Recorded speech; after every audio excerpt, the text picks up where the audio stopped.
сүүлийн бүтэн сарын турш намайг Голомтын Баясгалан, Амундра, Нямжов, Сумьяавазар за ийм хүмүүсээс за одоо ингээд их хэмжээний хахуул авсан. Одоо албаны бүрэн эрхээ хэтрүүлсэн гэдэг ийм одоо мэдээллүүдийг хөгжөөж байгаа.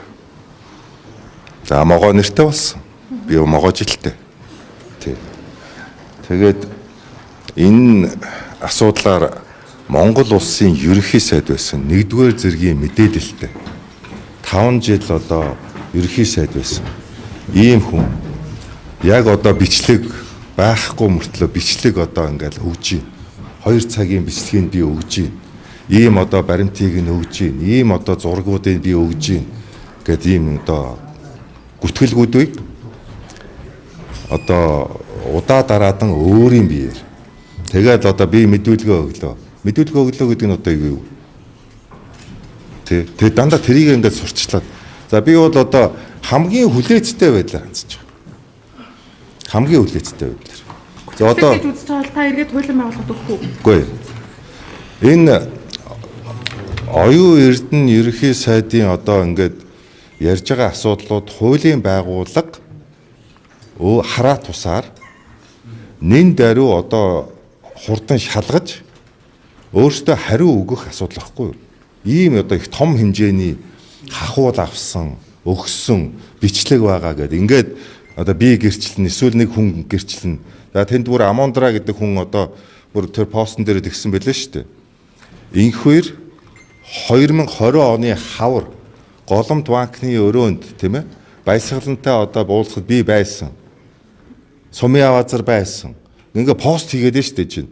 Хүмүүс тэгээд ингээ намайг хамгаалаач одоо би бол жинхэнэ одоо амар том хэргийн одоо баг ингээд гэрч ингээд ийм тэгэхээр чи маш олон хүнийг эргэлзээнд оруулаад байгаа байхгүй.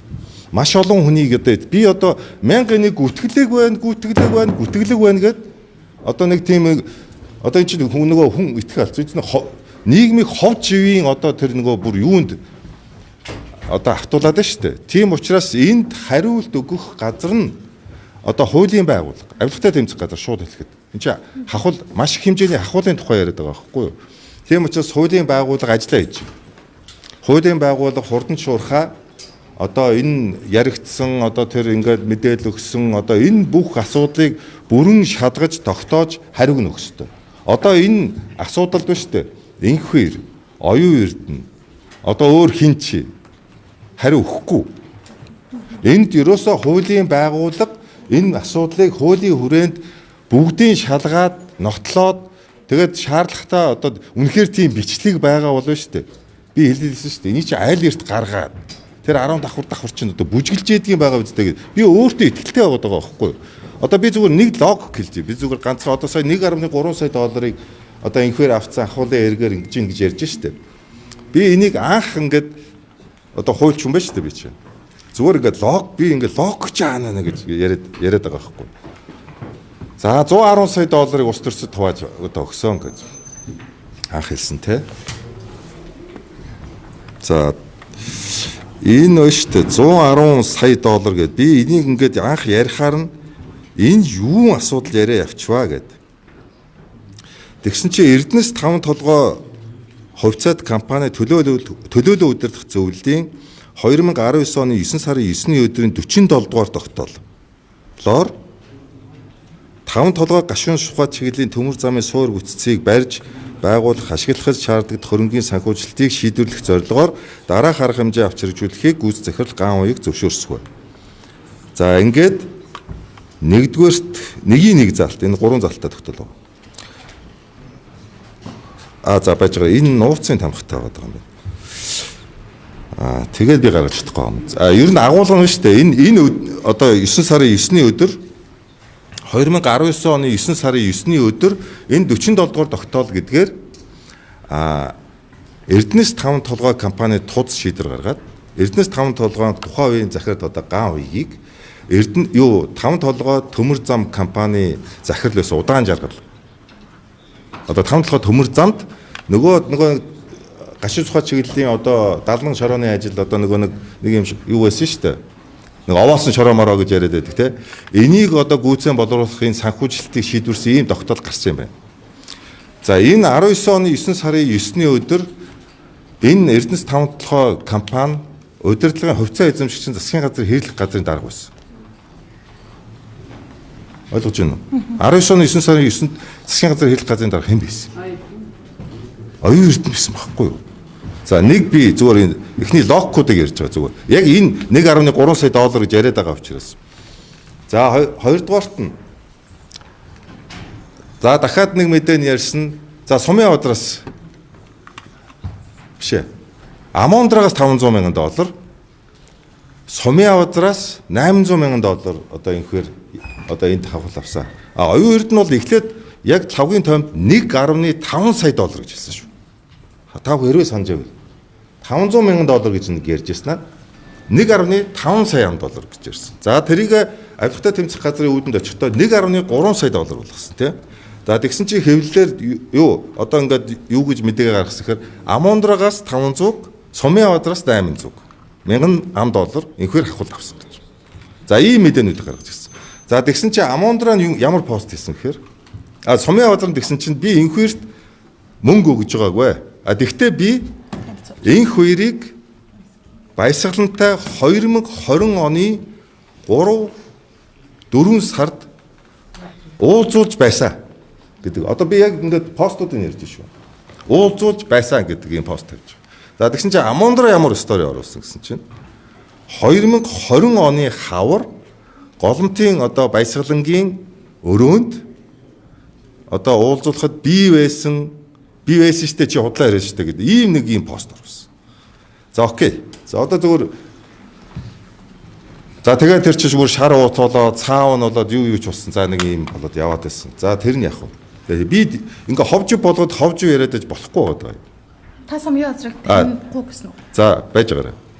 За тэгээд одоо энийг логикийг аваад үз. За энэ нөгөө 1.3 сая доллар инхээр хахуулт авсан гэдэг байгаа тэр шийдвэр 19 оны 9 сарын 9-ний өдрийн 47 дугаар Эрдэнэс 5 толгой компани тузан шийдвэр. Оюун эрдэнэ хэрэглэхийн сайд байх. Тэр үний харьяанд байсан юм тий. Шийдвэр нь гараад шилжсэн юм байна. Өөрөөр ган уйг одоо ган уйгийн компаниас удаан жаргалын компани руу шилжсэн байх нь шүү дээ. Тэгээд тэнд за тэгсэн чинь тэр үнэлгээний хорооны тушаалыг хэрэглэхийн сайд оюун эрдэнэ тушаалаар авсан. За энэ асуудлууд нь сонсголоор 2023 оны 12 сарын 21-ний өдөр энэ асуудал нь хяналт шалгалт шинжээчийн дүгнэлтээр олон нийтэд нээлттэйгээр тавигдсан байна. Одоо энэ 110 сая доллар ийм учиртай шилжсэн байна. Энэ дээр ийм асуудлууд байна гэдэг одоо намайг чинь нөгөө энийг яриагүйхаа төлөө мөнгө авсан гэж яриад байгаа байхгүй тийм ээ. Тэгж яриад энэ одоо энэ бодийн одоо энэ төмөр замын энэ асуудлыг яриагүйхаа төлөө сонсголын өмнө юм уу дараа гэж хэлжсэн тийм лагын өмнө юм уу дараа гэж. Тэгэхээр би хууль зүйн сайд байх уу. Одоо болсон чинь Амондра болохоор 20 оны хавар уулзуулж байсан гэдэг нэг юм. За би 20 оны хавар нэг хахуул авсан юм шиг юм яриад байна шүү дээ Амондра. Би энэ хүмүүсийн мэдүүлэг зурж байгааг нь яриад байгаа шүү. Хууль чүний юм. За тэгэнгүүт юу болж байгаа нөхөр 20 оны хавар нь инхээр хэм байсан. 19 оны 9 сард одоо энэ яригадаад байгаа мөнгө төгрөгүүд нь шилжээд ингээ явж явах үед инхээр хэн байсан бэ гэдэг асуудал. Эднийг жишээлбэл энэ гүтгэгчд нөгөө гүтгэхтэй улаарад бодоогүй байгаа байхгүй юу? Би 2018 оны 11 сард хууль зүйн дотоод хэргийн дэд сайдын ажлаа өгсөн байхгүй юу? Би чөлөөлөгдсөн. Тэр үед одоо нэмдэр сайдтай ч нэг жоох ингэ тэгээ те. Таны дэд сайдаар ажилласан бүх эрднийг үгүй л да би нэг дуусгах л да. Би дуусгах гэхүү. Ингээд дэд сайдаас би 18 оны 11 сард. За би улсын их хурлын гишүүн хийцээ болсон. 2020 оны 6 сарын 30-ны өдрийн сонгуулиар ялж одоо шийдэгдсэн. 20 оны 5 сарын сүүл хүртэл би нэр дэвшиж биш байсан. Өөрөөр хэлбэл саяны яриад байгаа энэ өгүүл явдлууд одоо ингээд болсон ингээд хугацаанууд байна шүү дээ. Энэ үед би иргэн байсан. Тухайн үед одоо дэд сайдаас өгсөн нэмтээс за энэ хүн бол одоо баг улс төрийн хувьд дуусаа намайг чи өглөө электрат одоо хөдөлгөөнд одоо лаз шиглээ явж ясан чи өстөж авчраа тий нэг ийм юмнууд хүртэл яриад байлаа шүү дээ. Тий.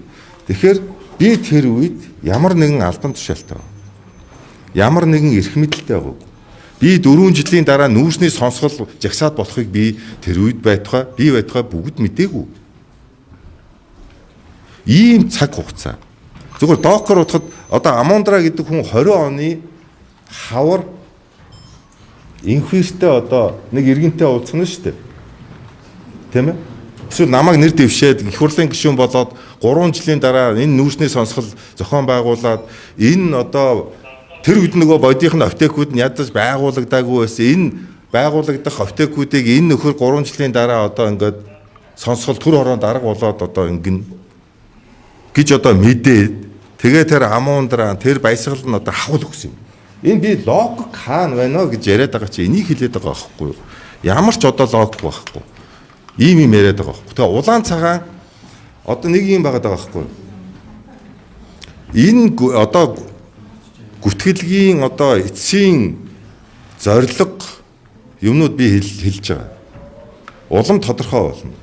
За би бол одоо хамгийн төвчээртэй байдлаар одоо нэгэнт хуулийн байгууллага энд нь хариу өгч чинь би одоо 1000-ыг одоо ингээд яриад энийг ингээд дахиад хөгжүүлээд энийг энэ нөгөө нэг юм гүтгэл рүү оруулж ирэх сонирхолтой технологи яваад байна шүү дээ. Энэ зориуд ингээд энэ сэдв рүү н оруулж ирээ. Зориуд энэ сэдвүүд ингээд уяад ингээд нэг хүмүүсийг нэг бүр нэг энэ ингээд авцсан идсэн юу юм шиг ингээд ийм зохиол хийгээд тийм ээ. Тэгээд дандаа тэрэндээ ийм гар хөлөөдөө ингээд ашиглаад ийм юм явж байгаа учраас би хуулийн байгууллага өөрөө ажиллаа хийгээл тогтоогод энд хариу өгөх учраас цаг хугацаа өөрөө энэ нөгөө үнэн мөнийг нь юу яах учраас гэдэг утгаар би хүлээж авч байгаа.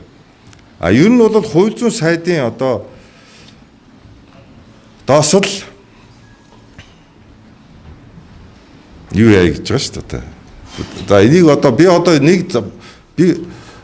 бид бол одоо нэг танхим засгийн газар одоо шинээр байгуулагдсан тийм ээ. Тэгэхээр би одоо засгийн газрын хэрэглэх одоо газрын даргын хувьд засгийн газрын одоо бас ерөнхий сайдын кабинетийн зарчмыг одоо тийм ээ засгийн газрынхаа дотор одоо тэр уур амьсгал эв нэгдлийг хангах одоо чиг үүрэгтэй бас ийм албан тушаалаар тэмдэгдчихлээ. Бас их одоо байр суурьуд одоо хувийн улс төрчин гэх юм уу ингээ гараад тэр юм бол одоо өөрөө кабинетийн зарчимд бол өөрөө их нийцдэггүй. Ерөнхий сайдын одоо энэ бодлогоо хэрэгжүүлэх энэ одоо зүйлд нь дэмжлэг туслагч одоо байх ёстой ийм албан тушаалтай болохоос одоо нөгөө ерөнхий сайдтай нөгөө танхим дотор нь зодоо хийгээд уур амьсгалыг хөндрүүлээд байвал одоо надад нөгөө биш одоо ерөнхий сайдтай илүү тийм одоо хүндрэл учруулах гэд одоо тийм нөхцөл байдал үүсэх учраас би бол одоо энэ асуудал дээр маш их хүлээцтэй, маш их одоо төвчээртэй тэгээд одоо засгийн газрын гишүүд ерөнхий сайдынхаа энэ кабинетийн зарчмыг барьж бодлогыг хэрэгжүүлнэ гэж бас одоо улсын их хурлд үндсэн хуульд тангараг өргөдөг учраас тэр тангарагтаа одоо бас бодож энэ өөрөө цаг хугацаагаар энэ асуудал үнэн мөн тогтоогдно гэсэн итгэл үнэмшилтэйгээр өнөөдрийг хүртэл байгаа. Тийм учраас тэмцэл чинь тэгээд түр саатлаа гэсэн үг. Одоо яг та ингээд л одоо нэг тийм таны шударга ясныхоо илт чад болоод би хувийн хувьд сайдаараа үргэлжлүүлж би нэг юм хэлчихье. За би нэг л юм хэлчихье заа юу. Муу зүйл сайн зүйл байдаг. За хууль зүйн дотоод хэргийн сайд одоо тэмдэгтэй инглээ гэдэг одоо тий энэ нь сайн зүйл гэж магадгүй. Яагаад? Миний ярьжсэн асуудлууд хэрвээ гэм буруутай нотлогдоод хууль шүүхийн байгууллагад очивол энхвэр хэлбэгдүүлээ гэж ярьна. За юу. За миний намайг хахууд авсан одоо энэ асуудлууд нотлогдсонгүй гэж яриуд яах вэ? Энэ хууль зүйн сайд өөрөө албан тушаалаа одоо ашиглаад өөрийнхөө эргийг шалгуулахгүй дарлаа гэд энэ улс төр явна. Тэгэхээр энэ харин эсэргээрээ би энэ улс төржилт, энэ мушгин гуйлах, энэ дахиж ингэж гүтгэх, энэ би бүх юмнаас би одоо ингэж сэргийдэгдэж гэх юм уу? Би сэргийдэгдэж байгаа ш. Монгол улсын засгийн газар. Энд чи нэг бас яг надтай чиглээд байгаа зүйл биш шүү. Энээс би сэргийлэх ийм одоо сайн зүйл болж байгаа гэж бодож байна. За баярлалаа.